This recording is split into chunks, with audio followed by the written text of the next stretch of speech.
As Uncanny X-Men barrels towards its 200th issue, two main plot threads persist throughout the era: the mutants' conflict with the government and society, and the X-Men's increased interactions with the wider Marvel Universe. This is best represented through the X-Men and New Mutants' participation in Secret Wars and Secret Wars 2, accompanied by crossovers at Marvel. We also get 3 more miniseries, one of which functions as a crossover with Alpha Flight's ongoing series. Overall, this era continues to produce some quality issues and really picks up towards the end. As a brief recap, Cyclops just got married to Jean Grey lookalike Madeline Pryor and moved off to Alaska while Wolverine's marriage to Mariko fell through. The New Mutants also lost Sean in combat, but gained a new member in the form of Amara, a princess from New Rome. We also learn that Illyana is a sorceress and that Kitty's friend Doug has been accepted to Emma Frost's Massachusetts Academy, and he wants Kitty to go with him. Storm has also undergone a transformation where she got a thick mohawk and became more gritty and less serene. Xavier, meanwhile, finally learned to walk, but has been getting hit with psychic alien probes. And with that, onto some new material. Issue 180 is a downtime issue centered on Kitty and Storm, with Kitty being afraid of Storm's new devil-may-care personality and Storm embracing it. The two eventually chat it out and make up, which is honestly predictable. There's also a hilarious in hindsight scene of Colossus being scared that Kitty is going to break up with him for Doug Ramsey, which is absolutely not what happens. Doug and Kitty then leave for the Massachusetts Academy, with Xavier revealing to the X-Men that Doug is actually a mutant. They are, of course, greeted by Emma Frost, but the rest of the X-Men are whisked away to participate in Secret Wars. Secret Wars is way too complicated to go into now, so I'm just going to touch on the key components concerning the X-Men. Firstly, the god being called the Beyonder that brought them there decides Magneto is a hero, and him and the X-Men continue to develop their budding partnership from God Loves, Man Kills. Colossus also falls in love with an alien called Saga, who dies. I bet you can guess what he's going to do when he gets back to Earth. Cyclops is also there for marketing reasons, but it doesn't matter that much, so let's see what happens when the X-Men return in issue 181. Well, first off, they return in Japan and bring a massive dragon with them. Rogue leaves to get back to the mansion while the X-Men quell the dragon's rage with the help of Sunfire and Lockheed, who actually does something for once. Mariko also adopts a 6-year-old named Amiko, whose parents were killed by the dragon. We then move on to a Rogue solo issue where she returns home to find a message from Carol Danvers' old flame, Colonel Rossi, who's been kidnapped by S.H.I.E.L.D. She also misses a message from Illyana signaling that something is amiss. Rogue then goes and saves Rossi, who is about to be killed by agents of the Hellfire Club, but keeps switching back and forth between her Rogue and Carol personas.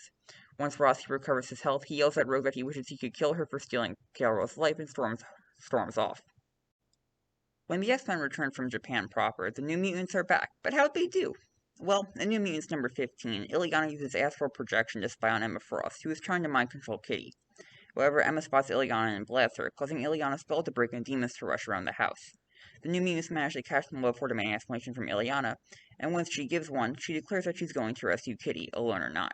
The others agree to come along, although Rain is deathly scared of Illyana and considers her satanic, which she's not technically wrong given Illyana got her powers from demons.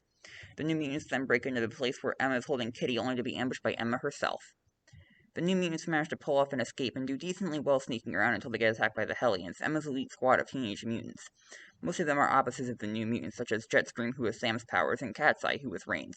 Empath's intense emotional manipulation mirrors Danny's powers, and Taro's abilities to make her tarot cards come to life mirrors Illyana's sorcery.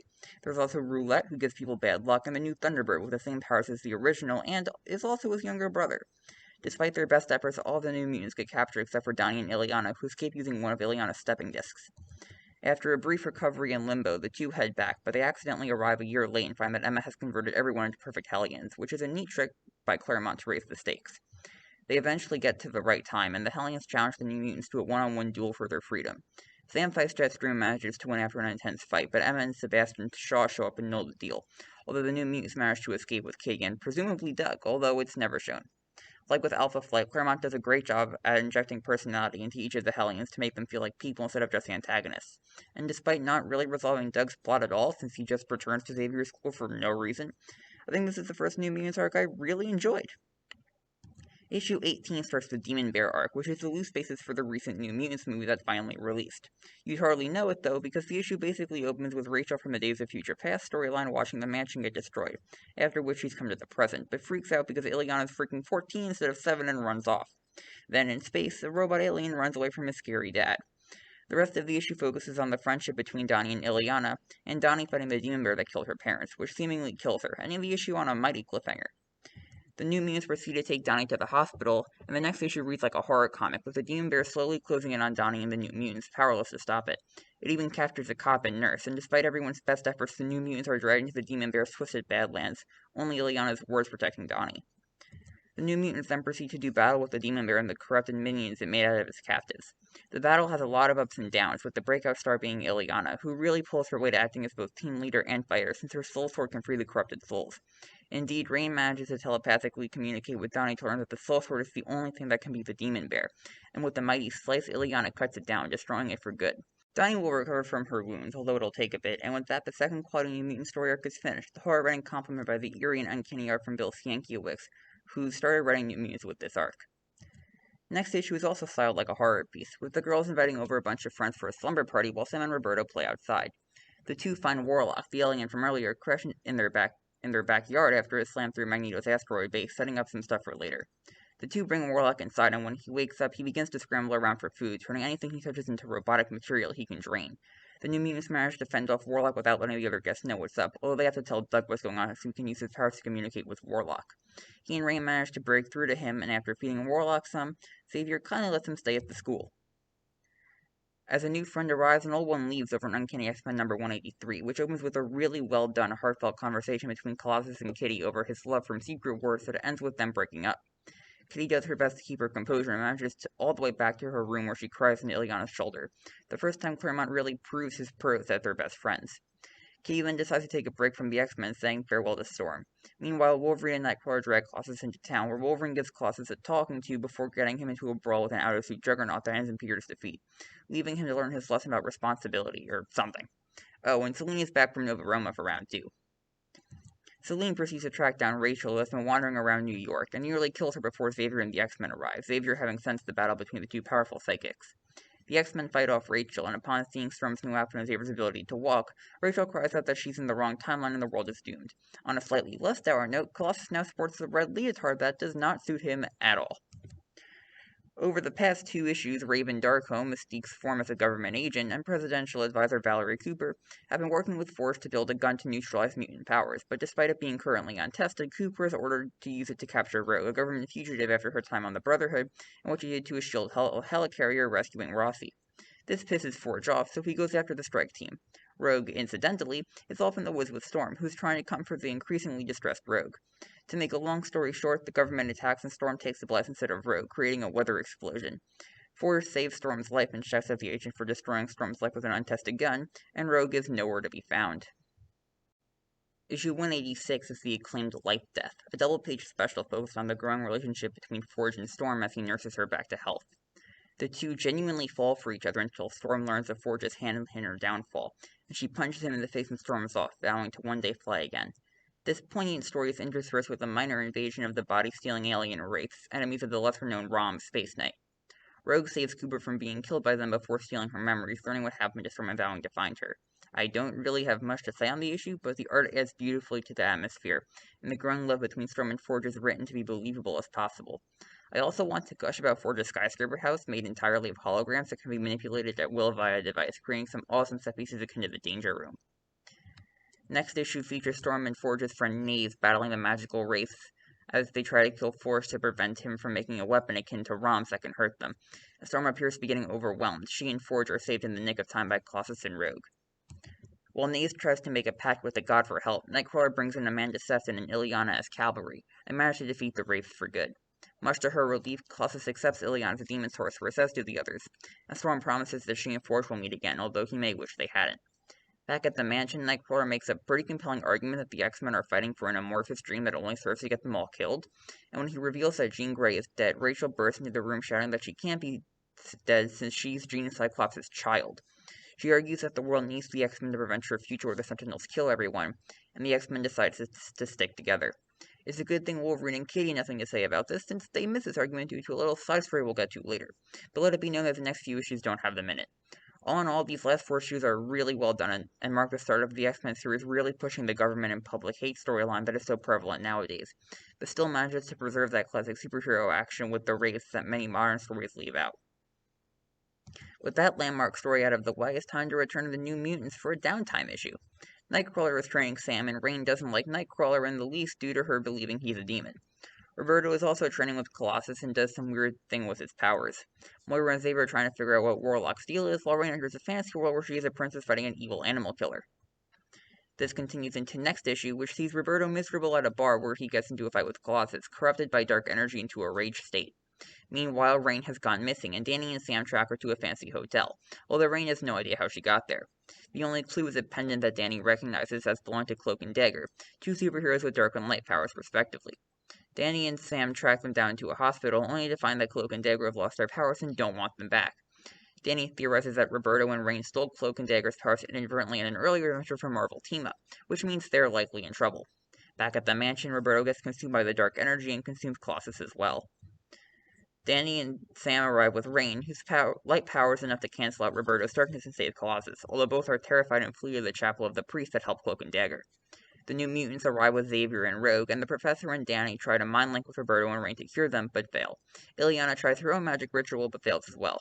Cloak and Dagger then arrive, Dagger having convinced Cloak that they need to help.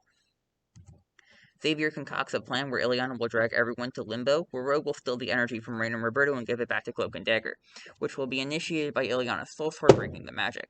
This eventually works out, although the side effect of Cloak and Dagger getting their powers back. The two leads determined to be real heroes again. Overall, another lackluster arc from the New Mutants, and the first one not really complimented by Cian Gilis's art. When the story calls for it, his art really works, but more often than not, it just makes the comic hard to follow. Over the course of these issues, Selena Roberto's dad joined the Hellfire Club, while Cyclops' old flame Lee Forrestor cares for and tempers out Magneto, after she finds him adrift into the sea due to Warlock smashing his asteroid. The New Mutants then get their first annual, which has them visit a rock concert from star Leela Cheney, whose life Sam saves when a massive speaker almost falls on her head. She becomes instantly smitten with his bravery and looks, but when Warlock deduces that someone tries to kill Leela, the rest of the New Mutants go on the prowl for the assailant. They find and deal with the alien Brankin, although Leela uses a Stargate to warp herself and Sam to her home on a goddamn Dyson sphere. Warlock reactivates the Stargate and the others follow. After dealing with the Brankin leader, who Leela was going to sell the Earth to, it turns out that Leela's machine was damaged in the fight, and the Earth is going to disintegrate instead of teleport. Doug manages to decode the instructions and save the Earth, marking a nice moment where he gets to do something. Leela and Sam effectively get together, although it's long distance, and the New Mutants return to the Earth. One of the things I haven't brought up much yet is the consistent teasing of relationships between each of the New Mutants, as they all seem to have something for everyone of the opposite gender, although it's never really touched on more than that. Despite Sam getting a girlfriend, it still doesn't really go anywhere, and although it's kind of sad that those threads go nowhere, it's also really great writing of a close-knit group of teenagers, so good on Claremont for that. From here on out, continuity starts to get a little complicated, jumping between a few series willy-nilly, but bear with me. In general, I'm going for a run of Uncanny X-Men and its spin-offs, then New Mutants and its spin-offs, then back to X-Men, back to New Mutants, and then effectively issue-by-issue continuity. Okay, here goes. Uncanny X-Men 189 picks up Celine's story, with her vowing to prove to Sebastian Shaw that she belongs in the Hellfire Club as its Black Queen. Rachel and Amara are hanging out since they both feel like outsiders from a different time, when they catch a whiff of Celine and pursue her to her house, both wanting revenge for past transgressions. This was all part of Celine's plan, however, as she mind controls the two to bring them to Shaw. Rachel uses her own powers to break them out, and the rest of the X-Men arrive to stop Celine, although she escapes. Meanwhile, a poor fisherman has just activated a magic pendant belonging to the sorcerer Coolin Goth. Issues 190 and 191 are a fantastic two-parter set in a Manhattan sent back to the medieval ages by Coolin Goth, with everyone having their memories altered to fit the times. Coolin Goth has also been corrupting people to gain complete control, starting with the New Mutants, although Warlock is unaffected and escapes. Celine is also unaffected, and she mind controls Amara and Rachel once again to work for her. Storm was on a ship heading to Africa when the energy wave hit, and she and Callisto get flung out of the energy field, letting them temporarily regain their memories. Deciding to call a truce, the two head back in and team up with Colossus, Rogue, Nightcrawler, and the Avengers, Captain America, Wasp, and Star Fox, of all people. This is the basis for most of the storyline, with the gang picking up Amara and Rachel after Celine is captured. As they battle against Coolin Goth's forces, Star Fox and Wasp get pushed to Coolin Goth's side, and Rogue freaking dies. The heroes manage to break into Coolin Goth's palace, where Spider-Man and Doctor Strange are also being kept as prisoners, and forced to watch as Coolin Goth takes control of everything. He is thwarted, however, by the return of Warlock, who takes control of Storm to reseal Coolin Goth in his amulet. Celine then tries to pull a stunt, but she is turned into pure electronics by Warlock. Doctor Strange then ends the spell by reversing time, sending everyone back to before the event started and causing something to change that would prevent Coolin Goth's arrival. This is Nimrod, who we'll see more of in a bit. These 2 issues are beautiful, and although they could have used a third story to let the story sink in more, I'm glad it wasn't stretched out to a massive crossover like it would be in today's climate, as the story isn't quite there for that. It's certainly an explosive follow-up to LifeDeath.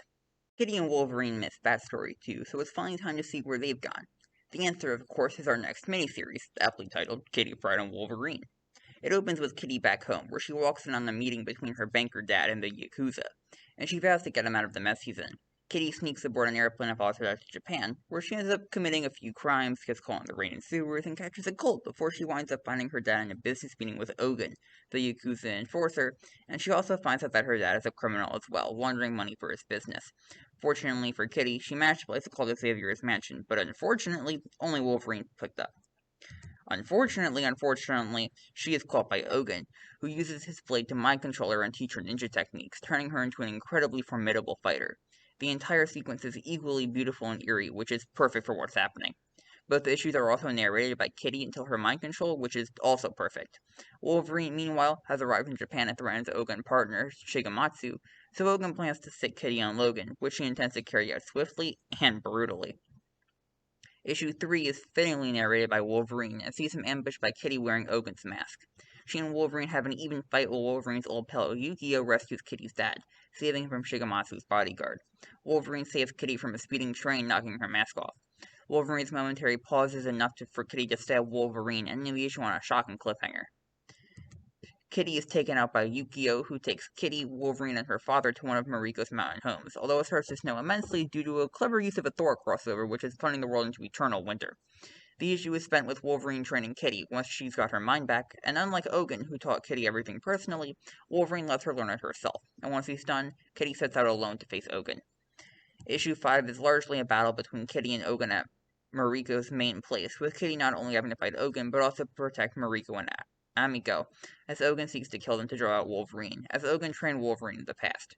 Kitty holds her own quite nicely, but ends up on the brink of defeat when Wolverine arrives. Issue 6 features Wolverine battling Ogun, and although Wolverine nearly dies, he decides to unleash his Berserker Rage to save Kitty.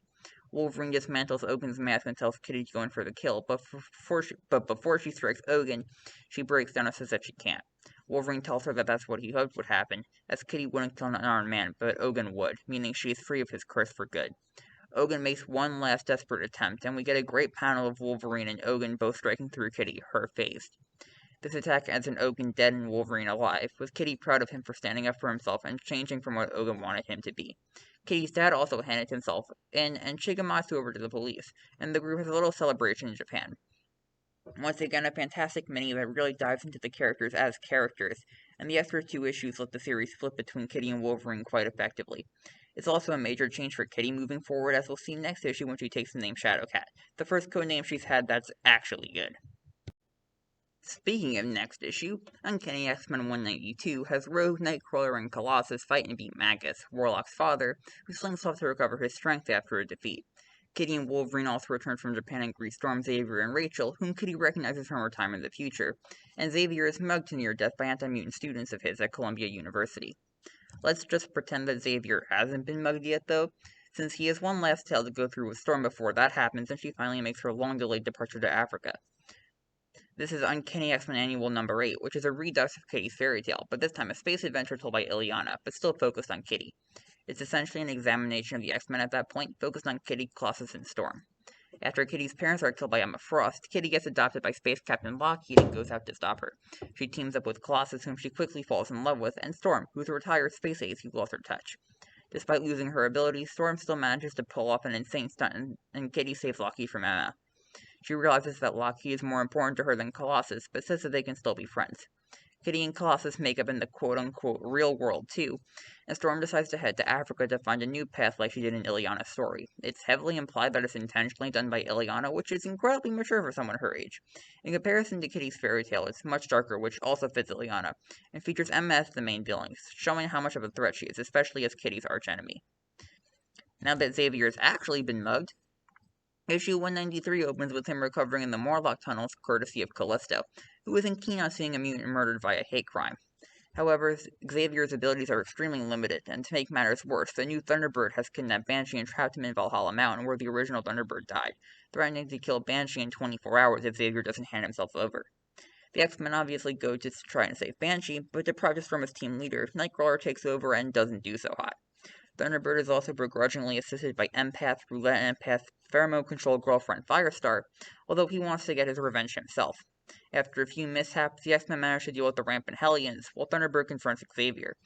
And although Xavier manages to convince Thunderbird not to murder him, as Xavier had no hint of the original Thunderbird's death, and he wouldn't have wanted his little brother to turn into a murderer. Thunderbird feels sorry for himself for a bit, then the Hellions decide to return to Emma's Academy. For the 100th anniversary issue of this era of X-Men, it was decidedly okay. We then go on to another miniseries, because this era is full of them, titled X-Men and Alpha Flight. Now, Alpha Flight had been running their own self-contained series for a while, but this is the first time they've been in the main X-Men books in nearly 50 issues, so that's cool. It also opens with Cyclops and Madeline, who are flying a bunch of researchers north when a bright light makes their plane crash. This gives Rachel a shock, and we get to see her horrible future as she shifts to the Danger Room to recreate it. She then goes after Alpha Flight, as Cyclops thought that Shaman's power may have created the storm that took out his plane. The X-Men manage to calm her down, but with Alpha Flight's magical snowbird in the dumps, the X-Men team up with Alpha Flight, now led by Guardian's widow Heather, to track down the crash. They find a massive palace and are greeted by Cyclops, who has been healed of the inability to control his eye lasers. He then introduces everyone to the rest of the flight crew and Madeline, who have all been upgraded by a magical fire fountain to have their natural talents enhanced. And it was even Master Builder of the crew that built the palace, using sketches from his notebook. Madeline is also a healer now, and is even having a child. As Madeline cures Alpha Flight and Rogue of some of the curses that come with their powers, Rachel storms off when she learns that Madeline's kid is a boy, and she won't be born. Kitty and Alpha Flight's talisman follow her to the underground caves, where they find an old Viking city and Master Builder's notebook of sketches. Shaman's magic bag also starts to release everything inside, and everyone begins to get suspicious of the fire fountain and its powers. They realize that it's going to spread across the globe and kill all magical beings, so they begin to fight over it in true superhero crossover fashion. Talisman figures out that the fire fountain saps everyone's imagination and inspiration, and everyone pretty much decides to do away with their abilities. Loki, the mastermind behind the event, tries to convince them to keep it, but it doesn't go so well. He eventually takes back everyone's abilities, and although he's promised never to hurt the teams, he vows to get revenge. Rachel and Cyclops also get to talk and get along fine, and the teams go their separate ways, sending an interesting message about creativity and imagination being at the heart of humanity. It's probably the weakest mini so far, but still pretty solid. Issue 194 finally features the X-Men fighting Nimrod. Although he was only teased 3 main issues ago, it feels like forever. Nimrod actually first targets Juggernaut and kicks his butt, then beats on the X-Men. So Rogue absorbs the powers of Kitty, Colossus, and Nightcrawler, turning into a cool amalgamation of the four, to beat Nimrod to a standstill, forcing him to retreat. PR couldn't be worse, though, but there's nothing the X-Men can do about that. Issue 195 opens with a guest appearance from the Power Pack, 4 little kids with superpowers. They all get kidnapped except the youngest, Katie, who is found by Kitty and brought back to the mansion. Rachel finds out that the Morlocks are the kidnappers, and since Nightcrawler is gone on his own, Kitty replaces the replacement as leader and leads the team into the tunnels. As it turns out, one of the Morlocks used the body-shaping powers of Mask and the memory-shaping powers of Dreamer to replace her own murdered kids with the Power Pack, but Katie's fear of being essentially killed causes the Morlock to reconsider what she's doing and let the Power Pack go. The X-Men then get mysteriously summoned by Magneto of all people, but we'll get back to that in a bit. Next up is another mini-series, this one starring Nightcrawler. The first 2 issues of the series are seeing Nightcrawler dragged to an alternate sky pirate dimension where he is kidnapped by a pirate captain, saves the princess, is kidnapped by an evil shark sorcerer, saves the princess again, and then gets flung through another dimensional rift.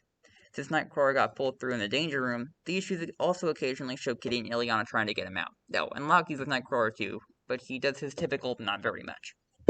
Issue 3 is where things start to get good, as Nightcrawler finds himself in the world of Kitty's fairy tale and finds a village of vamps, the little perverted Nightcrawler creatures from the story.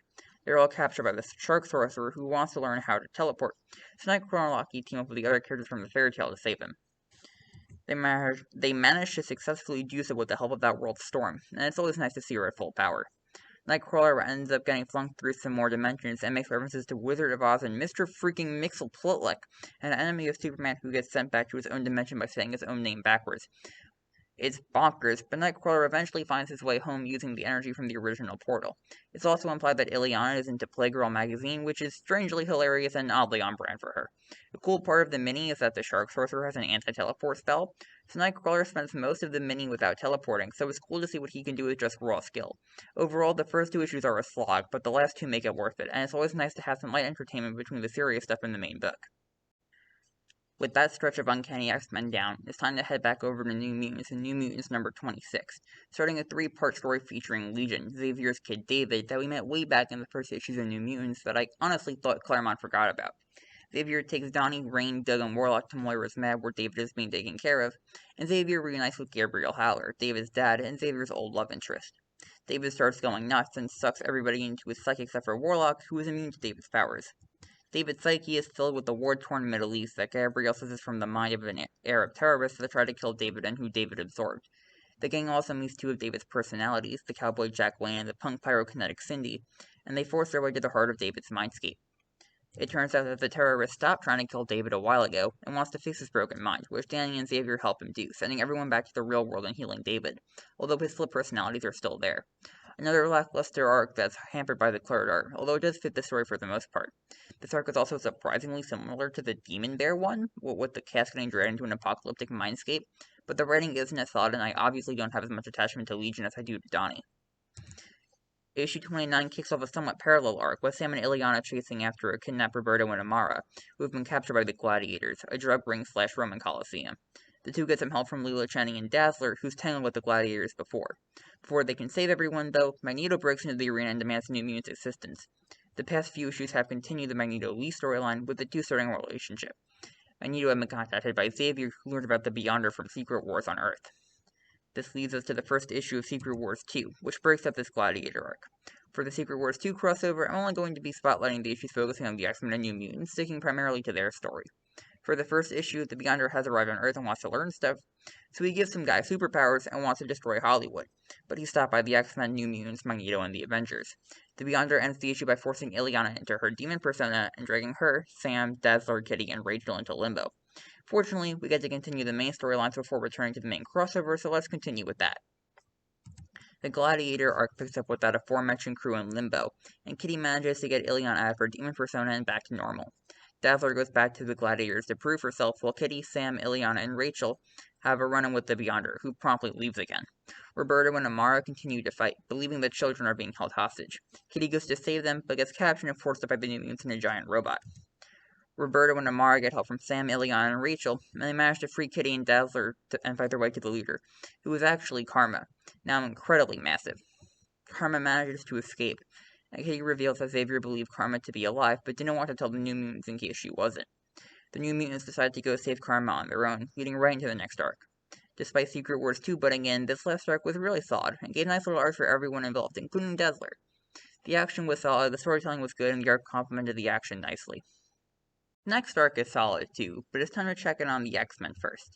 Issue 196 picks up shortly after the previous New Mutants issue, with the X-Men and Magneto talking at a coffee shop. Some of Xavier's students are planning a murder, and Xavier wants the X-Men to stop them. The Beyonder also shows up and mentally spars with Rachel, but that's about all the Secret Wars 2 connection here.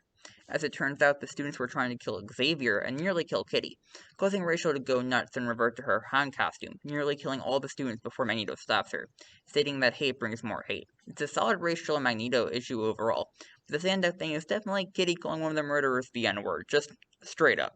I know Claremont is trying to draw comparisons between the mistreatment of mutants and black people, but it doesn't come across well, especially nowadays, although I have to wonder how the readers in the 80s reacted. Issue 197 is a comparatively lighthearted issue, despite opening with Colossus's nightmare where Kitty and Zaji die. The bulk of the issue is spent rebuilding the relationship between Kitty and Colossus, done through them being forcibly hired by Arcade to protect him from Dr. Doom. Arcade also lends them all his robot duplicates, meaning artist John freaking Romita gets to go wild with X-Men being murdered in epic fight sequences. The entire thing was actually a fight against Arcade's assistant Miss Locke for his birthday, but Kitty and Colossus come out stronger for it. Despite its wackiness, I love this issue for it, and along with Arcade being a treat to read, the stuff between Kitty and Colossus provided a nice emotional backbone for the issue.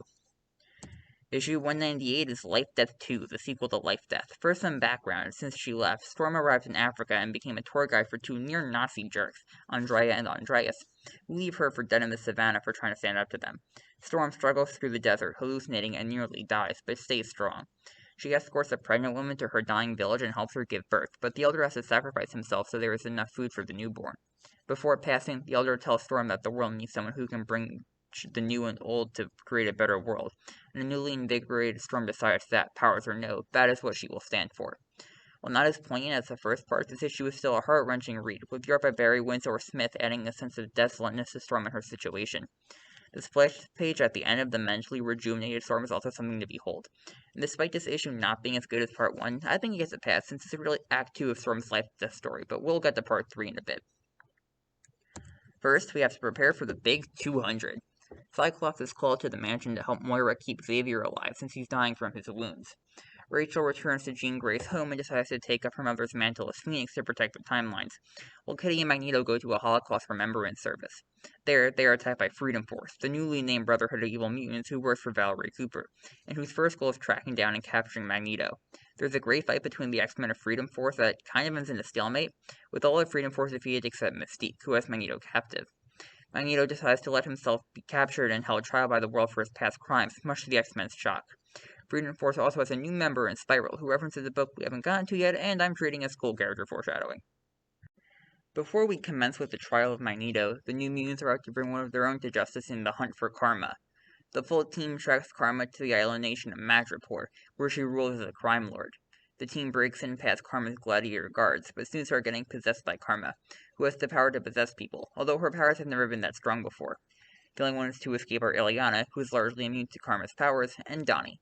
They accidentally hop into the future and see their teammates as punk gangsters working for Karma, and also wind up into the past where they meet one of Storm's ancestors. They hop back to the present and head to Cairo after Karma, and meet up with Storm and Warlock, who is also immune to Karma's powers, allowing him to escape her clutches. The four go back after Karma and manage to free Reign, although Karma soon retakes her and has the other New Mutants try to kill Illyana, Donnie, Storm, and Warlock. Seeing no other options, Illyana seemingly makes a deal with Karma and gives her Storm and Donnie before fleeing to Warlock with Limbo. The third issue has this as the tagline: The New Mutants' Last Hope, Magic, the teammate who betrayed them all, which is just really epic and I wanted to point out, although I'm not actually sure if Magic has been used as Illyana's codename yet, but oh well. Warlock is rightfully pissed at Magic at betraying them all, then has a breakdown where he calls himself a coward for not stopping Illyana from betraying everyone. Illyana convinces him that he's not a coward and that she has a plan, then shows him that Karma is likely possessed by Xavier's old enemy, Amal Farouk, who is amplifying Karma's powers. Illyana goes to cash in on her deal with Karma, who subsequently betrays Illyana and tries to mind control her, but all the New Mutants and Storm vanish in the meantime. Illyana then reveals herself to be Warlock in disguise, and the real Illyana returns with everyone from Limbo, with the teleportation spell having freed them from Karma's control. The New Mutants keep Karma off guard and kick Farouk out of her, with Karma finishing Farouk off on the astral plane in a grand sequence. Karma is still not happy with her inflated look and past actions, but the New Mutants encourage her to keep going and Storm takes everyone on vacation. After that, we hop over to New Mutants Special Edition number 1. Why is this a special edition, you might ask? Well, because it was too long for an annual, so it's special now. The New Mutants' vacation is going well until it gets interrupted and the New Mutants all get captured and taken to Asgard by the Enchantress, while Loki takes Storm to morph her into his own personal Thunder God as both a power play and as revenge against the X-Men for their last encounter. Illyana tries to use one of her stepping discs to take the New Mutants away from Enchantress, but Enchantress stops her with a spell, causing Illyana to stay trapped while the New Mutants get sent across time and space.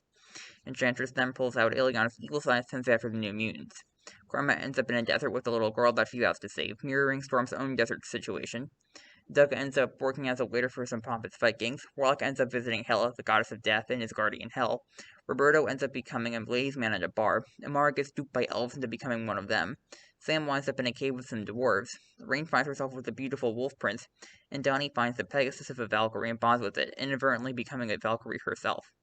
Illyana's Dark Child goes after Doug, who is saved by Warlock, and the evil Amara goes after Sam, who saves the dwarves from her and gets taken in by them. Sam brings Amara back to her own mind, but she is still half Fae. They then meet up with Warlock, Doug, Donnie, and Karma, who has become skinny again from surviving in the desert. A clever move by Claremont to get her back to her old self. They then fight the Dark Child and corrupted Roberto and Rain, but Karma manages to free them and they break into Enchantress's chamber, free Illyana and smash her. Illyana leaves Enchantress with them in Limbo, and the New Mutants decide to go save Storm, as some of them either can't or don't want to return to Earth to get the X-Men for help. They'll be getting the X-Men's help anyways, of course, as this story continues in the 9th Uncanny X-Men Annual. Kitty gets a nightmare seemingly projected from Illyana's thoughts, alerting the X-Men of the danger in Asgard. Using some magic lightning bolts from Archon they got way back in Annual 5, the X-Men hop over to Asgard, where they split up to search for the New Mutants. The issue spends as much time with the New Mutants as the X-Men, but to make a long story short, Loki has turned Storm into a Thunder Goddess, and the X-Men and New Mutants confront him. Wolverine almost dies, summoning Hela, who reveals that Donnie is a Valkyrie, which freaks her out. Wolverine gets saved and Storm rejects Loki, causing him to strip the New Mutants of their magic and send everyone back to Earth, although Donnie gets to keep her Pegasus in exchange for Enchantress being freed. The most upset about this is Rain, who wants to spend more time with her prince, but the others are mostly cool with it. This issue also deepens the bond between Doug and Warlock and further establishes Kitty as an up-and-coming leader, and Rachel the Destroyer of Worlds. These are hands down the two best X-Men related annuals yet, forming such a good, cohesive narrative that really brings out the best in everyone, especially the heavily focused on New Mutants. I really couldn't go over everything that makes this two-parter great, and I encourage this more than any other arc to be read for yourself. With that fantastical blast in the past, it's time to drop back to reality to the landmark Uncanny X-Men 200, the trial of Magneto. Magneto is being charged in Paris for murder and other destructive supervillain-based crimes, with Xavier and Gabrielle defending Magneto. Meanwhile, Andrea and Andreas destroy a bunch of stuff and blame the X-Men for their crimes, although the X-Men manage to track them down. Andrea and Andreas attack the hearings, revealing themselves to be the descendants of Hydra's Baron von Strucker, and they want revenge on Xavier and Magneto from when they stopped Hydra in the past.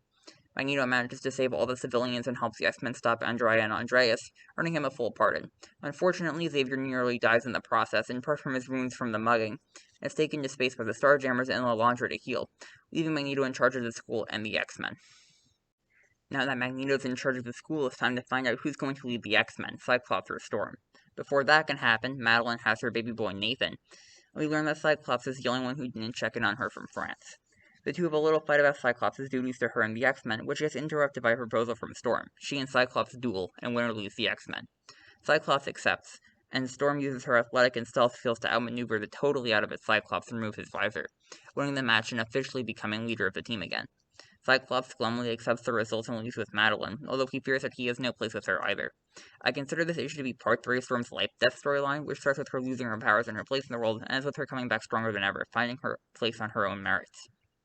In New Mutants 35, the team deals with Magneto being the new headmaster, which greatly upsets Roberto, but isn't a big deal to others like Illyana. Magneto also prevents Doug from participating in training sessions due to his non-combative powers, pissing Doug off immensely, and although Magneto realizes his error, he does not rectify it. After training, Donnie gets assaulted by some frat boys, but is saved by her Pegasus, Brightwind, who kicks butt and scares them off. After learning what happened, Magneto rushes off to avenge Donnie, the New Mutants following. He finds the dudes, immediately disarms them, destroys their house, tells them that he once would have gladly murdered them for their transgression and one day someone will, then flies off, leaving them terrified enough to turn themselves into the police, earning Magneto the New Mutants' respect. And now it's time to dive once more into Secret Wars 2 crossovers to finish off the era, starting with New Mutants 36. Magneto is training Sunspot too hard, so he decides to call it quits and live a normal life and goes to see his mom. Illyana, meanwhile, meets the Beyonder, who cures her of her Darkchild persona. Unfortunately, this transfers the powers to Kitty as demons start to attack the city, including the New Mutants. Kitty is also defeated, and Illyana chooses to take her powers back in order to stop the demons and seal off Limbo. The next part of this storyline is Uncanny X-Men 202, where Rachel goes off to confront the Beyonder on her own. The others follow her to San Francisco, where the Beyonder powers her up enough to kill him, then sends Sentinels from her future after the X-Men. Rachel chooses to save the X-Men rather than kill the Beyonder, but vows to get her revenge. Now doubly pissed off, the Beyonder returns to X-Mansion to kill the New Mutants for rejecting his gift in New Mutants number 37. Donnie's powers as a Valkyrie let her know something will go wrong, as she sees death phantoms above every one of them. Once the Beyonder arrives, Illyana tries to take the blame on herself, sacrificing herself to literal actual death. The others fight back, the Beyonder killing everyone. Donnie is left and accepts her fate, the Beyonder ending her existence. This is easily the darkest storyline so far, although its permanence should be clear by the fact that there's another issue scheduled for next month. This brings us to Uncanny X-Men number 203, which is just really something else. Kitty is now the wielder of the Soul Sword and the only one who remembers the New Mutants after the Beyonder wiped their existence from the universe. She is despairing that they'll all die for nothing, but Rachel offers an alternative. Grant her the life essences of the X-Men so she can destroy the universe and the Beyonder with it. Seeing no other option as the Beyonder will destroy everything anyways, Kitty agrees and lends her life glow to Rachel. Rachel then takes from the X-Men as well, Storm the only one who resists, although she stands no chance. Rachel then dives into the Macron crystal from the Phoenix Saga, merging with every living being in the universe and experiencing everything they feel. She feels utterly alone, with the only tangible voice being Storm's, who convinces Rachel that killing the universe would be utter genocide. And Rachel brings everyone back to San Francisco. Rachel shouts out that she fails, although Wolverine disagrees. The Beyonder then shows up and reveals that he had hoped Rachel would destroy the universe for him, as he'd survive and be happy now that he'd be left alone. Kitty yells at him that he is just as insignificant as the humans he cares so little for, and Rachel follows by injecting the Beyonder with all the feelings of everyone she touched in the Macron crystal, overwhelming him and making him realize what he is truly missing in the world. The Beyonder tells the X-Men that they have presented him an argument worth considering, and he leaves before bidding them farewell. Despite the New Mutants still being dead, this is an incredibly powerful end to this storyline, with the splash pages of Rachel inside the Macron crystal truly breathtaking, as well as her attack against the Beyonder. The ideas presented in this issue just stand out so well and are so powerful I really can't put it into words. Go read it for yourself. Unfortunately for all involved, that is not the finale of this storyline, but instead is actually Secret Wars 2 number 9. The Beyonder decides to become mortal, and the important thing is that he resurrects the New Mutants as lifeless husks to test his mortal-making machine, that sends him to fight every hero ever. They obviously lose, with Rachel reading their minds to learn who they used to be, since the Beyonder also gave them their personalities back so they could fight. The series ends with the Beyonder dying in the process of birthing himself. Just roll with it. This also supposedly cures the New Mutants of their forced loyalty towards him, but it's definitely not stated obviously. This massive era had a whole bunch going on, but with Secret Wars 2 finally wrapped up, I think it's time to conclude. This era had a whole lot of blowout stories, including the first good New Mutant storylines with the Hellions and the Demon Bear, the beautiful story of Storm through LifeDeath in issue 201, the incredible as Guardian War storyline of the X-Men Alpha Flight crossover and New Mutant Special Edition, the Kitty Pryde and Wolverine mini, and the Secret Wars 2 tie-ins that really work as their own ethereal storyline that blew me away way more than expected.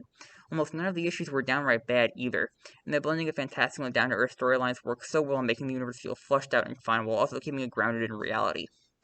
Next time, the original X-Men unite in X-Factor as the New Mutants deal with the fallout of their deaths, and the X-Men contend with Nimrod, before everything comes together for the visceral darkness of the Mutant Massacre. See you then.